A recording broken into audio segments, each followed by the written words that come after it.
T-rex is the theropod, the gateway dinosaur into paleontology. With so many specimens discovered in the 120 years since its description, it's extremely well studied and has provided the bulk of our understanding of megatheropod biomechanics and behaviors. Part of the fun of working with megatheropods is figuring out which primeval apex predator was top dog in terms of body size, and that's no different within Tyrannosaurus itself.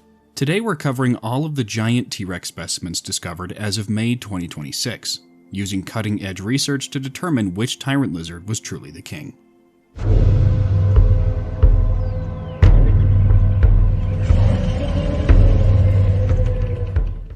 Thanks to the research team I work with Zhongchu Ji, Frank Fang, Dino W, Kyle Atkins-Weltman, and Eric Snively, the data and sizes you're about to see for various T-rex specimens represent, for most individuals, the cutting-edge results of the most advanced and lifelike reconstruction techniques yet developed. They've been working with museums, other research teams, and private institutions in order to collect a database of 3D scanned megatheropod skeletons, and the results are fascinating. I've been lucky enough to observe this process, and I'm stoked to share what I can with you. Thank you to Super Masterpiece 34 for collecting the majority of these scans and for giving permission to share their measurements. First, we need a reference point. What does giant even mean in context of Tyrannosaurus rex? We only have a handful of confirmed adult T-rexes to begin with, and they're mostly on the larger end of the specimens we have preserved. We'll be covering those adults, as well as individuals without confirmed ages that have measurements comparable to adult specimens. We'll start out with a few well-established specimens with highly detailed reconstructions, so you can have a reference for some of the scaling we'll be doing later in the video. After the reference specimens, we'll go from smallest to largest, examining each rex's stats and cool facts so we can decide which ones count as truly giant. For some individuals, scans were not available, so size calculations are based on comparisons with other specimens. To clarify, I'm not saying anything against skeletal artists. People like Scott Hartman, Dan Folks, and Random Dinos work hard and do their best to provide accurate and precise results. But this video will clarify quite a bit of information that has either been misreported in the literature or only vaguely described. View it as a supplement rather than a replacement,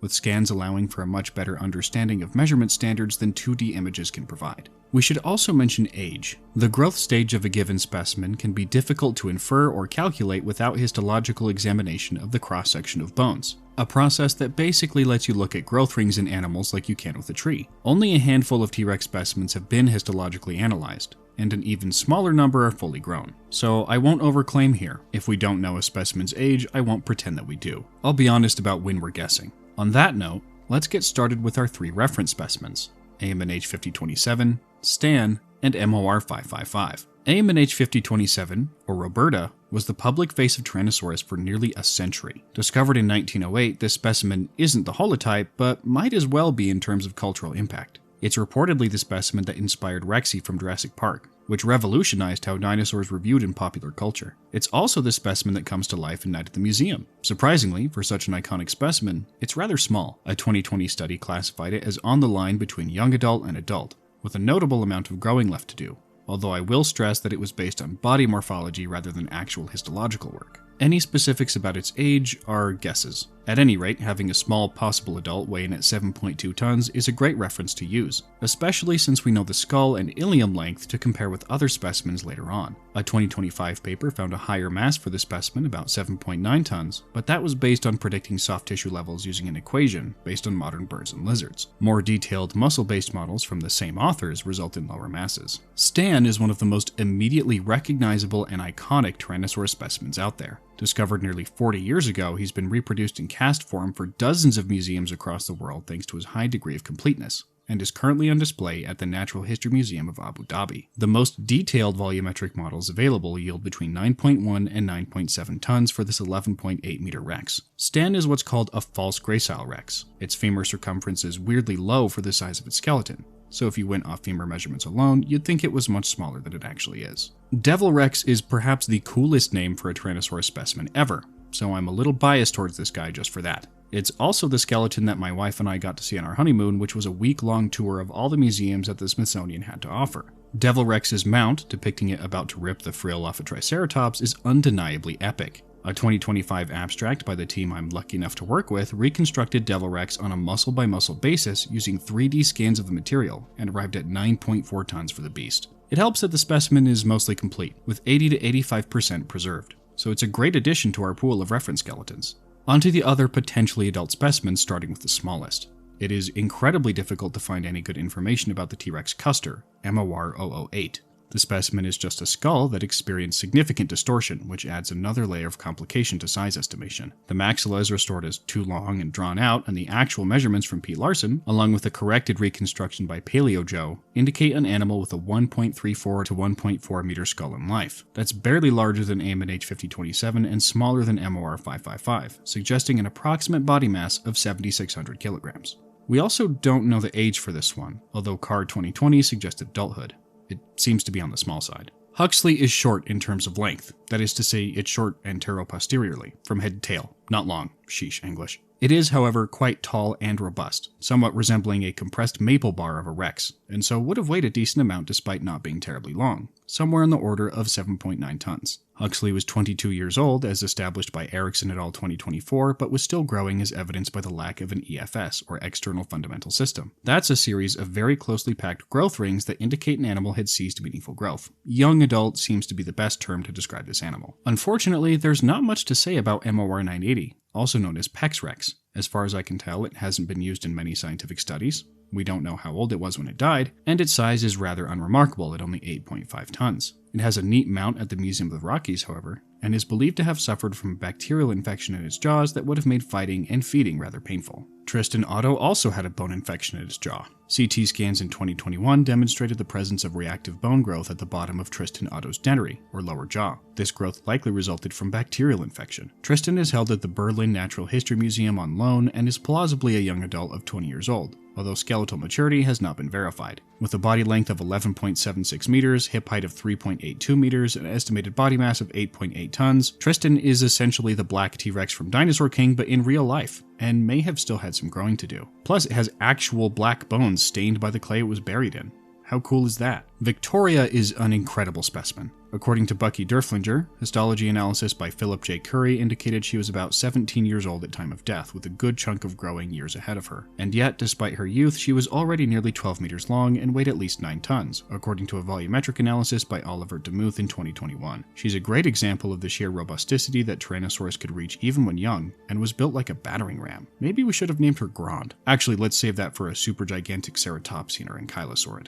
Foxy Lady is a specimen that I got to see when my wife and I visited the Black Hills Institute in October 2025. Portions of the skull and some of the teeth were on display there, and Pete said that the rest of the material is planned to go on display relatively soon as well. The dentary is the only public measurement, which alone would indicate an animal roughly the size of Stan, but apparently the rest of the material is larger than each corresponding element in Stan. To be safe, let's go with at least 9.2 tons, although she's likely larger. RGM 792000, or t.rex, was discovered in 2013 and is currently on display at the Naturalis Museum in the Netherlands. At between 24 and 30 years of age, she's a mature adult, and is actually the smallest T-Rex that's histologically verified to be skeletally mature. She's short, and I say she for convenience due to the specimen's name, not because we know the gender, but robust, with a rib cage 1.48 meters wide, built like a sausage pretty much. Almost like a T-Rex took a peek down at South America, saw all the cool abelisaurs down there, and decided to give that body shape a shot. t.rex, according to scan-based life recons down to the level of individual muscles, would be about 9.3 tons in life.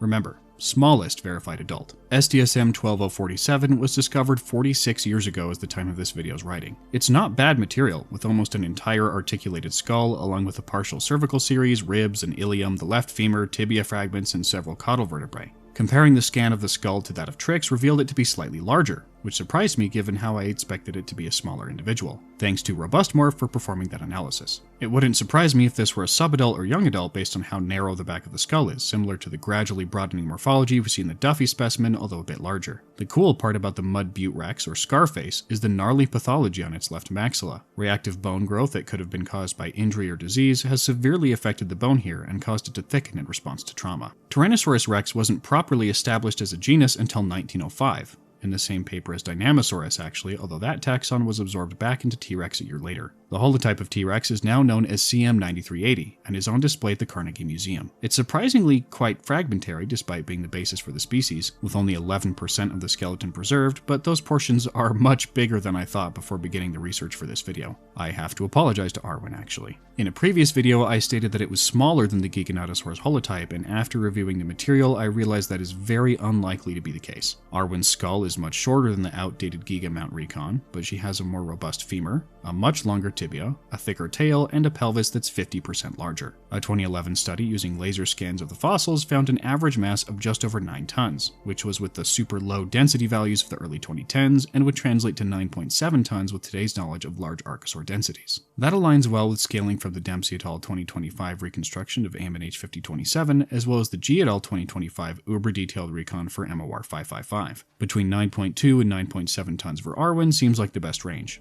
Not bad for such an iconic specimen. It's also worth mentioning that the torso of the mount is restored as proportionally too small for its vertebrae, which are actually among the largest of any known theropod specimen, period. I don't love maxilla scaling. Even though there's quite a lot of more material to CM 1400 that's just never been described, the maxilla is the only element I could find measurements for. Maxilla size and proportions are highly variable traits in theropods, so I struggled to take this one very seriously. It might have been between 9 and 10 tons, but until the postcrania are described, Gorebag is a big mystery. It was described as a morphological adult in a 2020 study, if that means anything, although that study still included Nanotyrannus and a T.rex growth curve, so its age brackets are a little suspect. Who knows? If you're watching this video, you could be the person to describe the full material one day. The first Tyrannosaurus ever discovered, BMNH R7994, was originally referred to as Dynamasaurus imperiosus, a chimeric animal composed of this rex material and Ankylosaurus scutes found with it. Those scutes appeared to have bite marks in them, testaments to the tyrant lizard king's biting power. While the skull was highly fragmentary, enough was preserved of the skeleton to permit identification as an enormous carnivorous dinosaur. Its proportions seem odd, with a skinny femur but enormous skull and spinal column. It's likely in the 10-ton range, given how its axial skeleton seems to be slightly smaller than that of Sue. G-Rex is one of the scariest individuals on this list. A 2004 study by Horner and Padian found that this T-Rex, known only from a large femur, was 17 years old and growing rapidly at the time of death.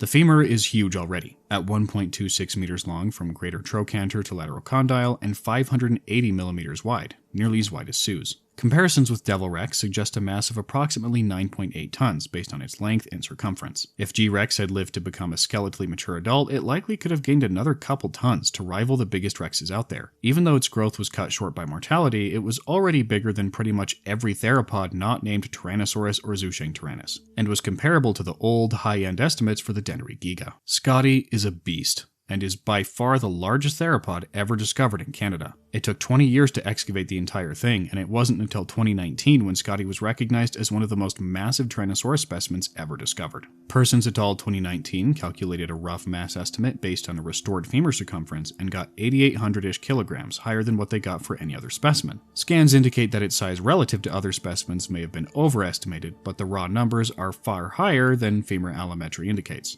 Volumetric models consistently obtain between 10.4 and 11 metric tons. Scotty is one of the few Rexes believed to be fully grown based on histological analyses, so if you've been paying attention, you'll notice that adults tend to cluster in the 9.5 to 11 plus ton range. Goliath blew up the internet in February 2025 when the gigantic femur was displayed at the Tucson Rock Show and its measurements were posted online. My friend Brian traveled to the show to verify the measurements via scan, as well as physical methods, and seconded that the femur was absolutely enormous. I've received reports of conflicting measurements from anonymous sources, hence the question marks, but I'm comfortable with saying that Goliath is at least comparable to Scotty. It's still one of the biggest Rexes out there, even if my anonymous sources turn out to be accurate in their interpretation of the material. 11 tons on the low end is not a bad place to be. Cope is my favorite Tyrannosaurus specimen. How could it not be, with all of the work I've done with it over the last 3 years? Portions of the vertebrae were discovered by E.D. Cope in 1892 and left in a stack to mark the fossil site. My friend Bucky found the maxilla hanging out of a hillside in 1998, only a few feet away from a stack of lichen-encrusted vertebrae, and excavation of the rest of the material lasted until 2007. We went back to check out the site in 2025 and found some fragmentary caudal vertebrae, which according to our scans were comparable in size and shape to those of Sue. Cope's tibia and fibula are extraordinarily long, potentially indicating that he was better adapted for moving quickly than other big Rexes. And he also has the thickest theropod femur ever published, with a minimum circumference of 630 millimeters. The skull material is about the same size as Sue's, perhaps slightly smaller. Pete Larson and I are just waiting to get the scans of the rest of the material from Cope's current owner so we can describe the specimen. Out of all of the rivals to Sue's crown, Cope is the only one with a serious chance of overthrowing her. The only thing standing in his way is publication. Sue, at least for now, remains the publicly recognized Queen of Kings. Sue's secret is her extraordinary robusticity, with an enormous ribcage, the largest dorsal verts ever published for a theropod, and long legs that give her a hip height of nearly 4 meters, not accounting for soft tissue in life. She's built like a tank, with a skull almost 1.6 meters long that could crush bone and muscle into paste. Based on public measurements alone, Sue exceeds 11 metric tons and is about 12.7 meters long. However, the same biomechanics and anatomy team that calculated Devil Rex at 9.4 tons and Trix at 9.3 using muscle level recons puts Sue at over 13 tons, basing musculature off of how much is needed to plausibly move an animal that large. Just the abstract is currently available, but more is coming soon. It's planned for later 2026 as of the time of this video's writing. It's become moderately absurd how Tyrannosaurus body size has changed over the last 20 years. We went from the emaciated GSP-inspired 5-ton numbers that weren't anatomically or biomechanically feasible to fully muscled, rigorously tested 10+ ton giants. Turns out as technology and methods improve, so do your models. Many of these advancements resulted in much higher mass estimates for other theropods in general. Giganotosaurus and Carcharodontosaurus are over 8 tons now. Acrocanthosaurus surpasses 6. Volumetry has become widely regarded as a more precise method for restoring individual skeletons, using anatomy and holistic measurements to predict mass rather than equations. The question on everyone's minds is, as paleontology continues to increase in popularity, when will we find a theropod that's definitively as large as or bigger than Tyrannosaurus? As soon as that question gets answered, you'll know where to find the coverage, right here on Vividen Paleontology Evolved. As always, you can help to support me by either joining the channel or by checking out my book Extinction Obsidian Dawn, which covers a conflict between nations and pantheons in an alternate world where psychic bonds with prehistoric animals influence warfare. I also recently started a video series covering different animal clades and why they're incredibly amazing, so you might enjoy watching the playlist. Carcharodontosaurids, spiders, elasmobranchs, megaraptorans, and pseudosuchians are the ones I've covered so far. Comment with your favorite prehistoric animal group that you want me to do a deep dive on. I'm the Vividen, and I'll see you the next time I nerd out over unimportant but really cool aspects of megatheropod biology.